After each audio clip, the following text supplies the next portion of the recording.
And my story is that. It's a story of leading, trying to mobilise a large organisation to embrace this agenda and create the right environment for everybody. I can also share with you that it doesn't matter how big your job is or how big your title is, it can be a little bit difficult and a little bit scary engaging in conversations around mental health.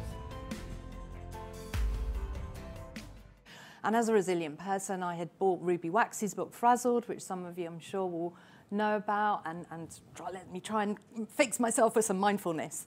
And there was a really important that's me moment when I was reading Ruby's description of falling back into depression while she's writing that book Frazzled, with tears rolling down my face. And I thought, well, hold on a minute, what she's describing is how I feel, but she's calling it depression.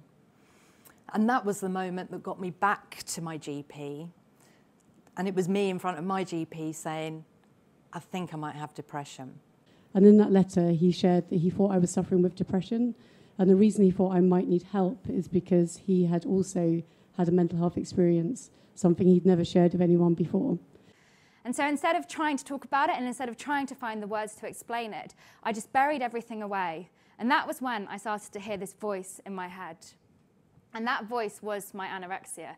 I wanted to go back to work and turn back into myself, but actually, of course, you don't. You go back as a different person. In my experience, people who've suffered mental health issues have a resourcefulness and a resilience that many of the rest of us don't actually comprehend.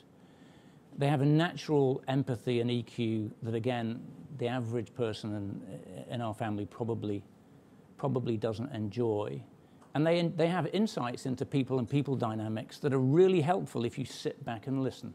But when I was about to go back to work, because I also took a couple of months out and was really supported by my CEO to do that, she gave me probably the biggest choice I had to make, which was, you're going to go back to work.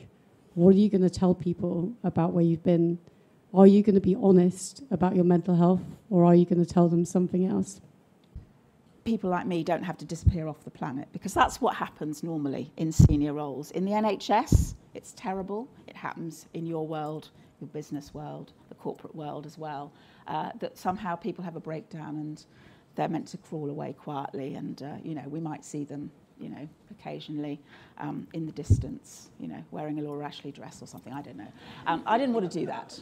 And there is, we talked about stigma earlier on. There's something weirdly liberating, and I also think empowering about having experienced something with stigma that's attached to it, and then just launching into it at a party, and saying that as if it were a common cold, and watching people's faces as you start to talk about it.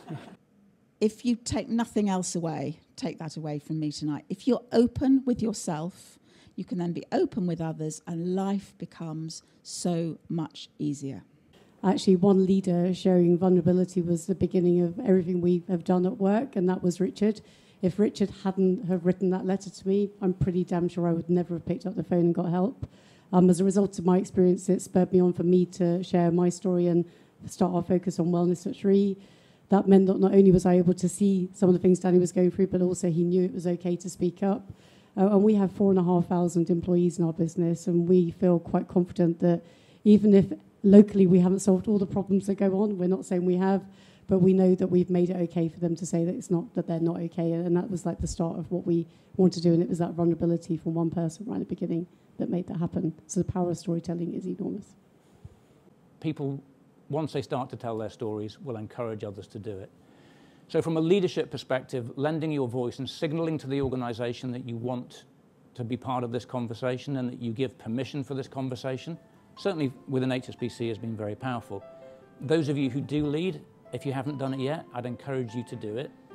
You will be rewarded handsomely by the feedback you get.